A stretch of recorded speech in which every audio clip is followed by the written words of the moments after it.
দশকের পর দশক ধরে উন্নত ভবিষ্যতের আশায় বাংলাদেশি শিশুদের বিদেশে দত্তক পাঠানো হয়েছে।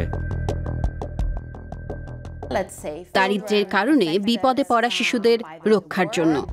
কিন্তু এই মানবিক প্রচেষ্টার আড়ালে লুকিয়েছিল একটি অন্ধকার অতীত, যাতে ঢাকা পড়েছে অনেক প্রশ্নের উত্তর, হারিয়েছে পরিচয়, ভেঙেছে পরিবার। বাচ্চা নিয়ে প্রচার করছে বিদেশ, ধানমন্ডিতে একদিনই সে তো দিছে ঢাকা ধানমন্ডি বেবি হোমে পড়াশোনা করব, বড় হবে, আবার মায়ের কোলে ফেরত আসবে, কিন্তু একবারে যে বিদেশে পাঠিয়ে দেবে এটা তো জানে না। আমরা কথা বলেছি প্রায় 5 দশক আগে নেদারল্যান্ডসের দত্তক নেওয়া দুইজনের সঙ্গে। শুনেছি তাদের আত্মপরিচয় খোঁজার লড়াইয়ের গল্প। তার পাওয়ায় আমার না পাওয়ার বেদনাটা খুব তীব্রভাবে অনুভব করলাম। কখনো এমন মুহূর্ত আসে যখন অদেখা মানুষগুলোকে মনে হয় আজীবনের চেনা। আমার ঠিক সেই অনুভূতি হচ্ছিল, এজন্য ঘরে ফেরা।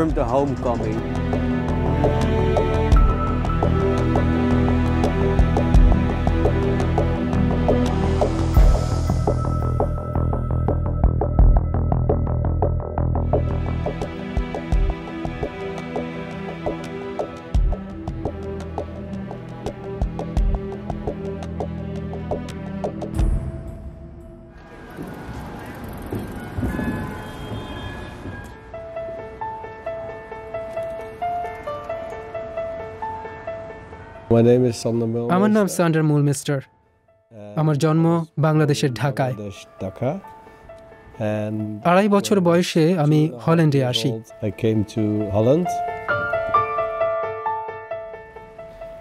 একটি ডাচ পরিবার আমাকে দত্তক নেয়। 51 বছর বয়সী সান্ডার একজন চিত্র পরিচালক, থাকেন ডাচ রাজধানী আমস্টারডামে। সম্প্রতি একটি খবর বদলে দিয়েছে তার জীবন। 48 বছর পর তিনি জানতে পেরেছেন তার জন্মপরিবার এখনও বাংলাদেশে আছে। সান্ডার তার হারানো অতীতের মুখোমুখি হবার প্রস্তুতি নিচ্ছেন।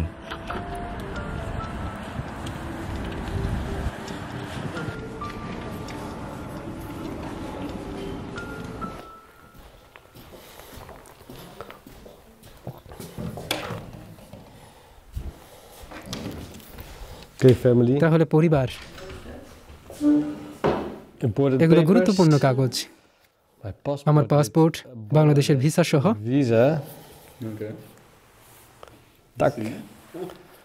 যাওয়ার জন্য প্রস্তুত। তার স্ত্রী আনা এবং 17 বছর বয়সী সন্তান ম্যাক্সিমের ভেতরও বিষয়টি নিয়ে উত্তেজনা কাজ করছে। তোমার এটা যখন আমি এসেছিলাম তখনকার বাংলাদেশি পাসপোর্ট। তোমার চেহারার সঙ্গে এই ছবিটার কোনো মিল খুঁজে পাও? Yeah, maybe the chin and the face structure a little bit. Yeah. Of course, this is a long time ago, but I was adopted. 2.5 বছর বয়সে আমাকে ডাচ প্রদেশ জিল্যান্ডের একটি পরিবার দত্তক নেয়। ছোটবেলায় আমি আসলে বুঝতেই পারিনি যে আমার গায়ের রং আমার পরিবারের অন্যদের চেয়ে ভিন্ন।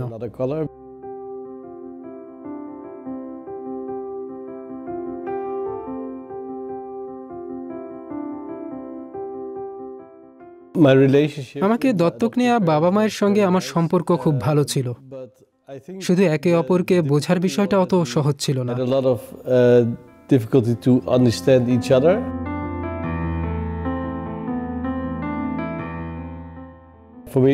দত্তক বিষয়টা আমার কাছে ধোঁয়াশার মতো ছিল, কারণ আমি এই পরিবেশের সঙ্গে খুব দ্রুত মানিয়ে নিচ্ছিলাম।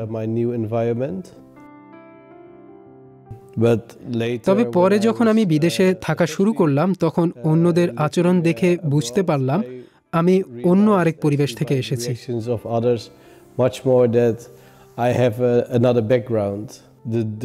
দত্তকের নথিগুলো খুবই অস্পষ্ট এবং সম্ভবত পুরোপুরি সঠিকও নয়। আমি এ নিয়ে খুব একটা ভাবিনি। আমি এটা মেনে নিয়েছিলাম যে আমার অতীত কিছুটা অজানা থাকবে। বহুদিন এইভাবে ঠিকই ছিলাম। 3 বছর আগে সান্ডার একটি ডিএনএ পরীক্ষা করান। এর ফলাফলের উপর ভিত্তি করে নেদারল্যান্ডসে বাংলাদেশি বংশোদ্ভূত দত্তক সন্তানদের সংগঠন শাপলা কমিউনিটি তাকে তার জন্মদাতা পরিবারকে খুঁজতে সহায়তা করে। আমি অবশ্য এতটা আশা করিনি। 3 বছর পর আমাকে জানানো হলো যে আমার ভাই আমার জন্য বাংলাদেশে অপেক্ষা করছেন এবং ডিএনএ পরীক্ষায় তার সঙ্গে আমার মিল পাওয়া গেছে। আমি আমার মা, বাবা, ভাই আরেক ভাই, বোন সবার ছবি পেলাম। মানে অতীত সম্পর্কে একেবারে শূন্য বা মাইনাস থেকে হঠাৎ করেই প্রচুর তথ্য এলো আমার কাছে। অতীতের মুখোমুখি হতে সান্ডার এখন প্রস্তুত। হল্যান্ডে আমার ছোটবেলার মিষ্টি বা উপহারগুলো আমি আমার ভাইয়ের জন্য নিয়েছি, যেন পুনর্মিলনের সময় তাকে দিতে পারি।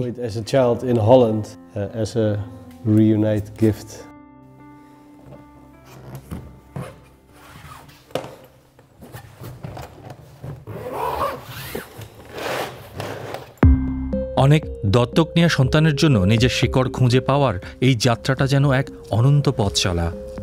নেদারল্যান্ডসের পূর্বাঞ্চলের শহর আর্নেমে আমাদের দেখা সুমা ডে হের সঙ্গে। আমার নাম সুমা। আমাকে বাংলাদেশ থেকে দত্তক নেওয়া হয়েছিল। 1977 সালে আমি নেদারল্যান্ডসে আসি। সান্ডারকে তার ভাইয়ের খুঁজে পাবার খবরটা দিয়েছিলেন এই সুমাই।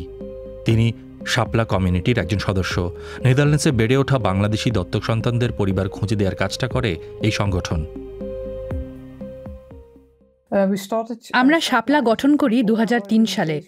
তখন দত্তক সন্তানরা একে অপরের সঙ্গে দেখা করতে চাচ্ছিল। তখন থেকেই আমরা নানা রকমের আয়োজন শুরু করি। 2017 সালে ভাবলাম আমাদের একটা ডিএনএ ডেটা ব্যাংক দরকার। তখন আমরা ফ্যামিলি ট্রি নামে একটা উদ্যোগ নিই। এখন পর্যন্ত 30টির বেশি কেস আমরা সমাধান করেছি। এই দত্তক সন্তানরা তাদের পরিবার খুঁজে পেয়েছে এবং কেউ কেউ দেখাও করেছে। দত্তক সন্তানদের জন্ম পরিবার খুঁজে দেওয়ার কাজটা সুমা একেবারে হৃদয় দিয়ে করেন। গত 35 বছর ধরে তিনি নিজেও নিজের জন্মদাতা পরিবার খুঁজে চলেছেন, কিন্তু পাননি।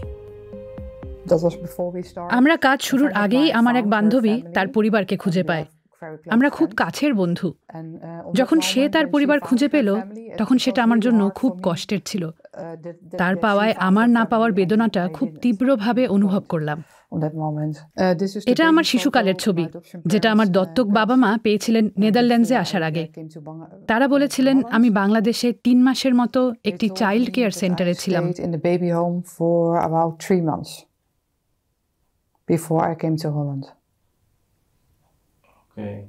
এখানে কি নাম লেখা আছে? এখানে লেখা আছে কুলসুম। এটাই আমার পাসপোর্টে থাকা নাম। টিনেজ বয়সে নিজের জন্মদাতা পরিবারের খোঁজে নামেন সুমা, কিন্তু খুঁজতে খুঁজতেই তিনি বুঝতে পারেন তার কাগজে লেখা অনেক তথ্যই বিভ্রান্তিকর। আমার বয়স ছিল 9 মাস, কিন্তু পাসপোর্টে লেখা ছিল 2 বছর 6 মাস। কিন্তু ছবিতে আমি স্পষ্টই 9 মাসের মতোই দেখাচ্ছিলাম। নথির তথ্য নিয়ে সন্দেহ থাকলেও সুমা খোঁজ চালিয়ে যান। গত 35 বছরে তিনি 5 বার বাংলাদেশে ফিরেছেন। প্রতিবারই খোঁজ লাগিয়েছেন কাগজে লেখা ছোট ছোট সূত্রগুলো ধরে।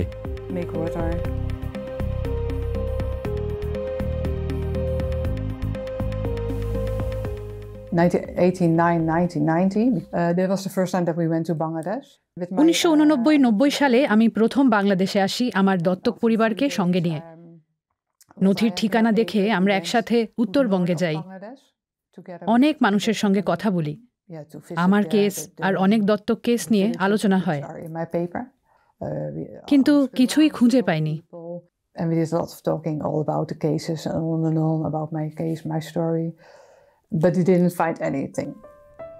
দ্বিতীয়বার যান এর 10 বছর পর। কেউ কেউ বলেছিল একটা পরিবারের কথা যারা একটা সন্তান হারিয়েছিল। গল্পটা আমার নথিতে থাকা কেসটার সঙ্গে খানিকটা মিলে যাচ্ছিল। কয়েকটি পরিবার সন্তান হারিয়েছে দাবি করলেও তাদের গল্পগুলো যাচাই করে মিল খুঁজে পাননি সুমা। 2005 সালে আবার যান তিনি, কিন্তু জট যেন কিছুতেই খুলছিল না। প্রতিবারই বাংলাদেশে গেলে কিছু প্রশ্নের উত্তর হয়তো মেলে, কিন্তু আরও বেশি প্রশ্ন তৈরি হয়। 2019 সালে আবার যাই। তখন একটা পরিবারকে খুঁজে পাই যাদের গল্প অনেকাংশে 2000 সালের তথ্যের সঙ্গে মিলে যায়। আশেপাশের লোকজনও বলেন যে আমার চেহারা ওই পরিবারের সন্তানদের মায়ের মতো দেখতে। তিনি অবশ্য তখন আর বেঁচে নেই। আমার মনে হচ্ছিল হয়তো আমি ওই পরিবারেরই সদস্য, হয়তো গল্পটা এবার সত্যি। ডিএনএ পরীক্ষা করালাম, কিন্তু মিলল না। ওই পরিবার আমার ছিল না। Nothing. So it wasn't my family. So after almost 20 years, প্রায় 20 বছর ধরে যে গল্পটা আমি বয়ে বেরিয়েছি সেটার সঙ্গে এই পরিবারটা মিলে যাচ্ছিল, কিন্তু শেষ পর্যন্ত জানা গেল তারা আমার পরিবার নয়। But in the end, it wasn't my family.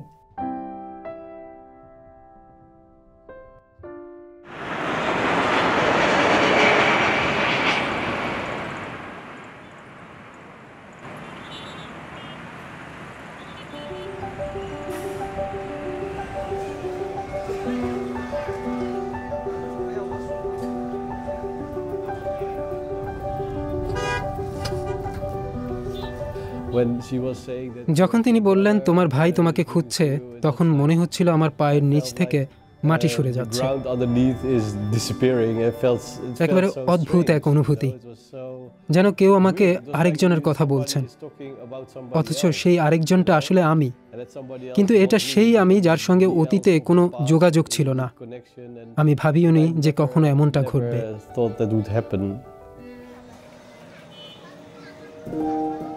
স্যান্ডারের বেড়ে ওঠা বাংলাদেশের রাজধানী ঢাকার উপকণ্ঠে টঙ্গীতে। তার সৎ ভাই বরকত এখনও সেখানেই থাকেন। স্যান্ডারকে তিনি জানেন টিপু নামে। এটি স্যান্ডারের জন্মনাম। পেশায় অটোচালক বরকত। সম্প্রতি একটি দুর্ঘটনায় পায়ে আঘাত পেয়েছেন। স্যান্ডার ও বরকতের মা একই। আমার সাথে খেলাধুলা বেশি হতো, যখন দুই ভাই একসাথে হতাম তখন খুব ভালো লাগতো। তখন আমরা আলাদা আলাদা হয়ে গেছি, তখন মনে করেন এখন আর ভালো লাগে না। খেলাকে বলছিলাম যে খেলা শুধু একবার দেখা না লাগবে না, এটুকু আমি বলছি। স্যান্ডারের আরেক সৎ ভাই ও একটি বোন আছেন। তাদের জন্ম হয় তার নেদারল্যান্ডসে চলে যাবার পর। তাদের মা কয়েক বছর আগে মারা গেছেন। বরকত বলেন তারা অনেক দিন ধরে জানার চেষ্টা করেছেন কি হয়েছিল তাদের ভাইয়ের। মাকে জিজ্ঞেস করতে, মা বলছে কোন দেশে, বাবা বলতে পারি না। তখন লাল বিঙের কথা কোনো কৃষি কথা বলতে পারি না। তখন আমরা কয়েকদিন গেলাম, অনেকে জিজ্ঞেস করলাম, পরে বলে নাই। এখন দেখলে কি চিনবেন? এখন দেখলে চিনবো না, তবে মনে করেন অভিজ্ঞতা কত, তার রক্ত একটা টান থাকবে না। অবশেষে আসে সেই মাহেন্দ্র খন।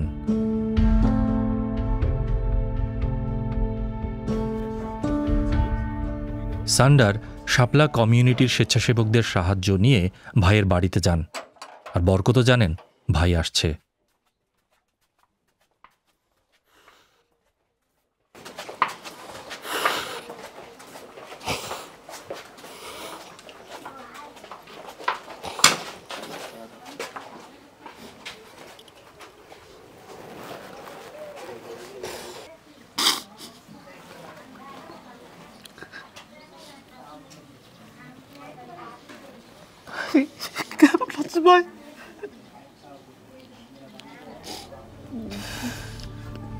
Beautiful.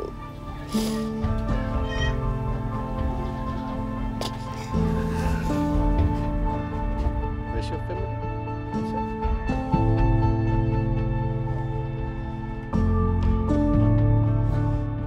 দুজনের কেউই বোঝেন না একে অপরের ভাষা, অথচ আকার ইঙ্গিতে জমে থাকা কত কথা। ভাষা না বুঝলেও ইঙ্গিতের মাধ্যমে তারা একে অপরের সঙ্গে ভাব বিনিময় করেন।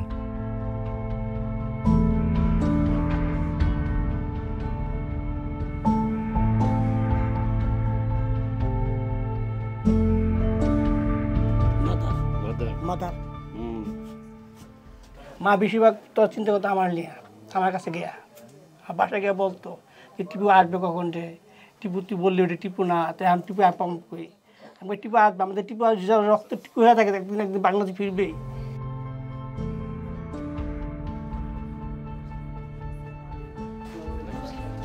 ভাবি ভাবি It's very special. Back here, we brought a baby, and then I'm Tipu from Tongi, Holland, and now back Tongi. বরকত টিপুকে নিয়ে মায়ের শেষ দিনগুলো যে বাড়িতে কেটেছে সেখানে যান। সেখানে অপেক্ষায় ছিলেন তাদের বোন আয়েশা আক্তার সুমা ও ভাই Moazzem.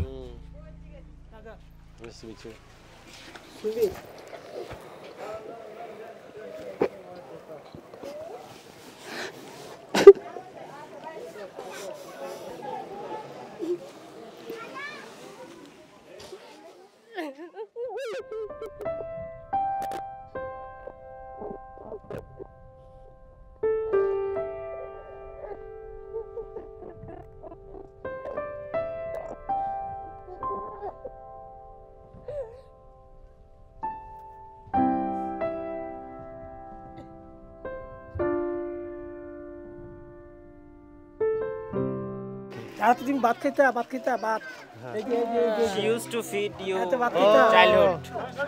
Thank you. Thank you. সান্ডারের বোন সুমা এখন সেই ছোট্ট ঘরটিতে তার পরিবার নিয়ে থাকেন। তিনি সান্ডারকে ঘরের ভেতরটা ঘুরিয়ে দেখান।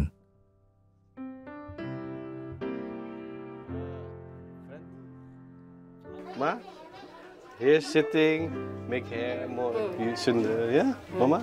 Oh, wow. Can they tell? তারা কি একটু বলতে পারেন মা যখন থাকতেন ঘরটা কি এমনই ছিল তখন? Came to live with our mother here. Was it exactly the same? Yeah. Wow. So color same. Oh. পাশেই এক গোরস্থানে সান্ডারের মায়ের কবর। সুমা ও মোয়াজ্জেম তাকে সেখানে নিয়ে যান।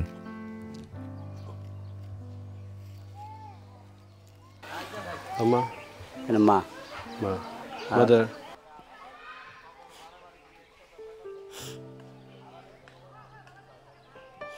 অসুস্থ ছিল থাকার কারণে মানে আমরা ভাই বোন অনেক চিকিৎসা করালাম, মেডিকেল ভর্তি করালাম। করানোর পরে তো বাসায় আর নিয়ে আসলাম, পরে আম্মু মারা গেছে। মাছের একটা মাথা নিয়ে ভাত খেয়েছে, ভাত খেতে বইয়া পরে দিয়ে হঠাৎ করে আবার মনে করেন কথার মধ্যে দিয়ে খাওয়ার কথার মধ্যে দিয়ে মানে আবার কথা হচ্ছে, কইতাছে আমি যদি মরা যাইতাম, আমি যদি আমার ছেলেরা দীক্ষা মরতাম আমি কুল যারা শান্তি পেত। তো আমি কই কি দোয়া করো আল্লাহর কাছে, আমার তো আছে আল্লাহ আইনা দিতে পারে।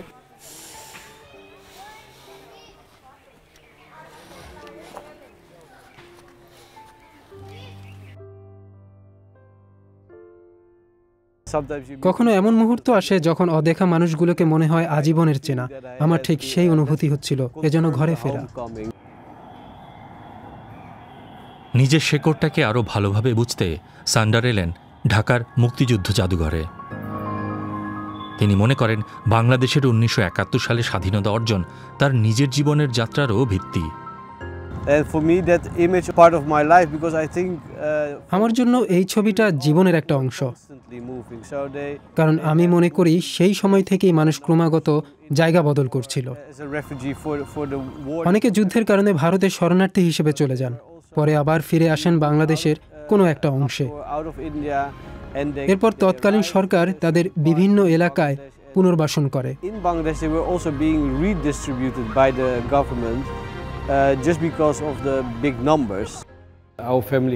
আমাদের পরিবারকেও জায়গা বদলাতে হয়েছে, তাই আমাদের জীবনেও একাধিক বড় পরিবর্তন হয়েছে। আমরা বারবার শুরু করছিলাম। 1971 সালে স্বাধীনতা যুদ্ধে পাকিস্তানি সেনারা বাংলাদেশের অসংখ্য নারীকে গণধর্ষণ করে এবং এতে জন্ম নেয় হাজার হাজার যুদ্ধ শিশু।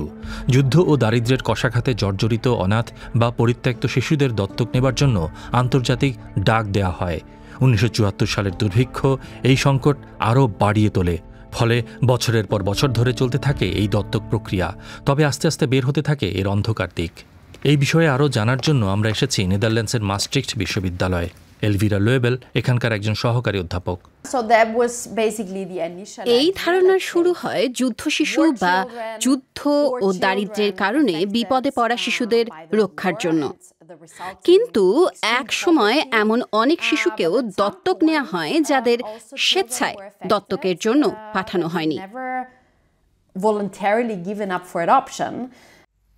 এলভিরা বাংলাদেশ সহ অন্যান্য দেশ থেকে আন্তর্জাতিক দত্তক গ্রহণে সংগঠিত অপরাধ নিয়ে গবেষণা করেছেন।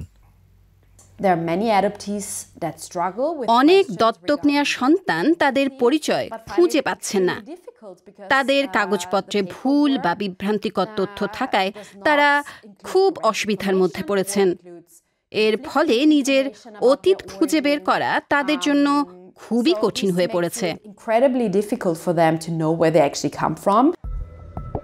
কিন্তু কিভাবে তৈরি হলো এই পরিস্থিতি তা জানতে আমরা আবার টঙ্গীতে এসেছি, যেখানে সান্ডার তার জন্ম পরিবারের সদস্যদের খুঁজে পেয়েছেন। শাপলা কমিউনিটির স্থানীয় স্বেচ্ছাসেবীরা আমাদের কয়েকজন মায়ের কাছে নিয়ে যান যারা 1970-এর দশকে তাদের সন্তান হারিয়েছেন। তাদের একজন পারুল বেগম। বাচ্চার বাবা ছিল না, আমার বাসস্থান ছিল না, আমার পেটে বাচ্চা ছিল না, পরনে কাপড় ছিল না। পরে ওরা আমার নিয়ে গেছে নিয়ে ঢাকা দিয়ে আসছি ধানমন্ডিতে। পরে জানছি যে এনে নাই গে নিয়ে গেছে বাহিরে। আমি এটি জানতাম না কিছু। পারুল বেগমের মতো গল্প জমিলা খাতুন ও আব্দুল কুদ্দুসেরও। জমিলার শিশুটিকে চুরি করে নিয়ে যাওয়া হয়, আর কুদ্দুসের বাবা তার সন্তানকে এনজিও চালিত ডে কেয়ার সেন্টারে রেখে আসেন। টিডিএসকে একটা সংস্থা নিয়েছিল, বলছিল যে জলিল সাহেব যে আপনার বাচ্চা তো বাঁচাইতে পারবেন না, তা আমাদের কাছে দেন, ভালো একটা পদ্ধতি আছে, আপনি চাকরিও পাবেন, আপনার বাচ্চাটাও বেঁচে থাকবে। আর কি বলে নিছে, আপনার নিয়ে কী করছে না করছে সঠিক আমরা জানি না। আর বাচ্চা নিয়ে প্রচার করছে বিদেশ, দিছে দেন তুমি একটা সাহেব দিছে তোমার না, তুমি আবার কি করছো আরেকটা পিয়ন ডাকছো, ওই পিয়নটা দিয়া পাঠাইছে এই বাচ্চা যত জমাইছে পাঠাইছে ডানমন্ডিতে একদিনই নিচে গা। টঙ্গীর এই এলাকায় এমন অনেক গল্প আছে। শাপলা কমিউনিটির কর্মী তাসলিমা আক্তারের গল্পটিও এমন। তিনি 1970-এর দশকে তার ছোট বোনকে হারিয়েছিলেন। প্রায় 40 বছর পর তিনি নেদারল্যান্ডসে তার বোনের খোঁজ পান। এখন তিনি দত্তক নেওয়া শিশুদের তাদের পরিবারের সঙ্গে পুনর্মিলনের ব্যবস্থা করেন। যে সে তো জানতেছে না তার মেয়ে ভালো আছে না খারাপ আছে, তাহলে এখন তার মনে রেখে সে কীভাবে সান্ত্বনা দেবে? সে যদি জানতো যে হ্যাঁ আমার বাচ্চাটা অমুক জায়গায় আছে, বা আমি ইচ্ছা করে দিয়েছি বিদেশে পাঠানোর জন্য, সে তো দিছে ঢাকা ধানমন্ডি বেবি হোমে পড়াশোনা করব, বড় হবে, আবার মায়ের কোলে ফেরত আসবে। কিন্তু একবারে যে বিদেশে পাঠিয়ে দেবে এটা তো জানে না।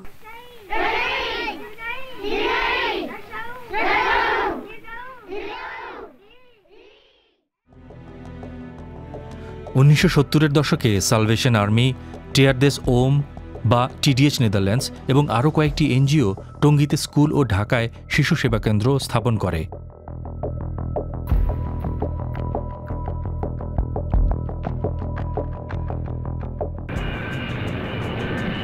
পরে এই সংস্থাগুলোর কোনো কোনোটি আন্তর্জাতিক দত্তক প্রক্রিয়ায় যুক্ত হয়। টঙ্গীর অনেকেই টিডিএইচ নেদারল্যান্ডসকে শিশু পাচারে যুক্ত থাকার জন্য অভিযোগ করেন।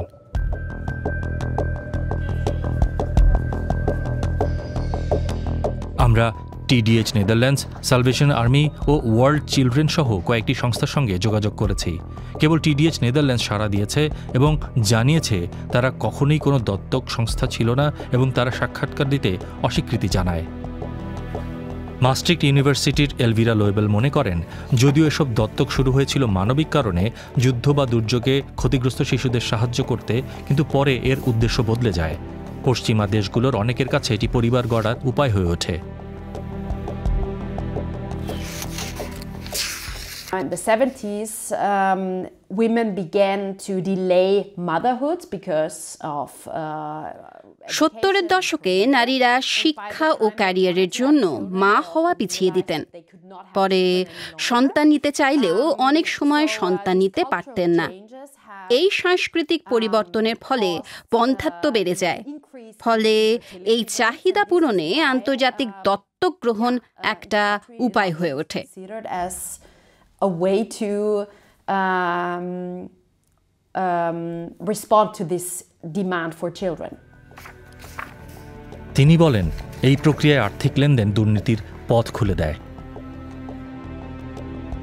So in order to meet this intense demand from Western receiving countries, পশ্চিমা দেশগুলোর চাহিদা পূরণ করতে দরিদ্র দেশগুলোর কেউ কেউ শিশু সরবরাহের একটি চক্র তৈরি করে। তারা অভিভাবকদের কাছ থেকে কিনে বা অপহরণ করে, এমনকি নকল কাগজপত্র বানিয়ে শিশুদের অনাথ দেখাতো। এরপর সেসব শিশুদের পশ্চিমা দেশে দত্তক দেয়া হতো। They would offer these children to couples and individuals in Western countries. সম্প্রতি নেদারল্যান্ডসে অনেক দত্তক নেওয়া সন্তান যখন তাদের জন্ম পরিবার খোঁজা শুরু করেন, তখন অনেক গোঁজামিল সামনে আসে, যা ব্যাপক বিতর্কের জন্ম দেয়। এর জবাবে ডাচ সরকার 1967 থেকে 1998 সালের মধ্যে দত্তক গ্রহণে বাংলাদেশ সহ 5টি দেশে সম্ভাব্য অনিয়ম তদন্তে একটি কমিশন গঠন করেন। তারা ডাচ কর্মকর্তাদের এসব অনিয়মে জড়িত থাকার প্রমাণও খুঁজতে শুরু করে।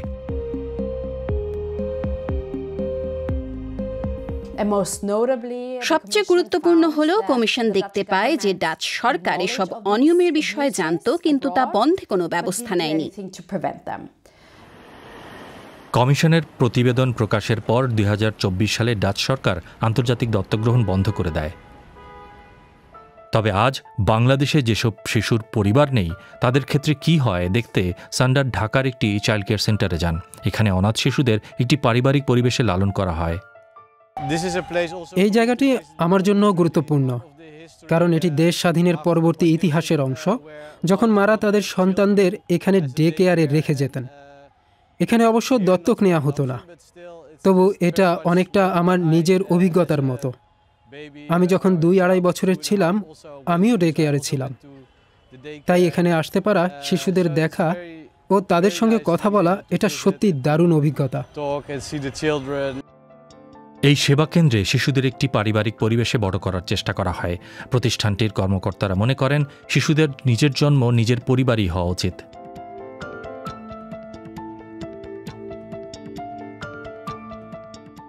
আমরা বিশ্বাস করি জন্ম পরিবারই হচ্ছে সেই আসল জায়গা যেখানে শিশুর বেড়ে ওঠা উচিত। যদি আমরা কোনো শিশুর আত্মীয় বা পরিবারকে খুঁজে পাই, তাহলে আমরা চেষ্টা করি সেই শিশুকে পরিবারের কাছে ফিরিয়ে দেওয়ার।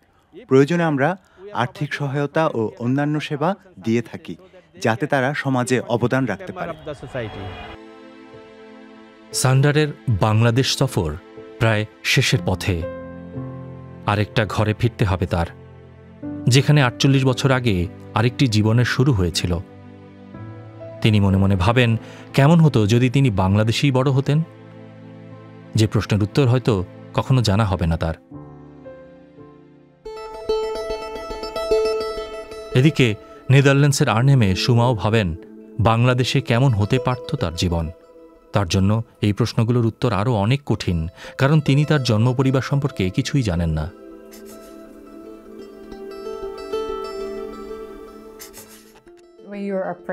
যখন আপনি গর্ভবতী হন বা সন্তান নিচ্ছেন, তখন আপনাকে ডাক্তার দেখাতে হয় এবং তারা আপনাকে জিজ্ঞেস করেন আপনার পরিবারে কারো কি কোনো রোগ আছে কিংবা স্বাস্থ্যগত কোনো সমস্যা, আর তখন আপনাকে বলতে হয় আমি জানি না।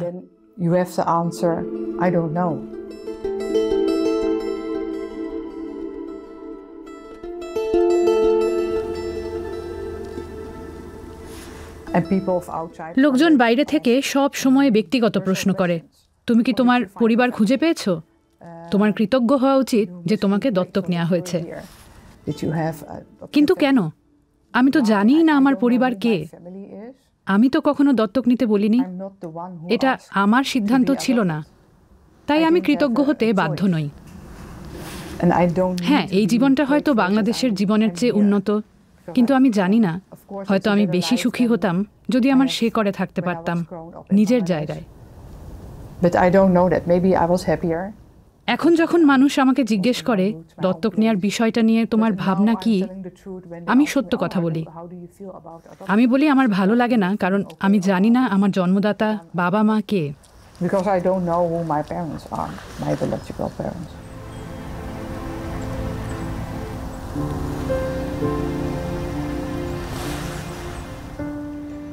আমি যেন আমার জন্ম পরিবারটাকে খুঁজে পাই, তাহলে হয়তো কিছুটা শান্তি পাবো।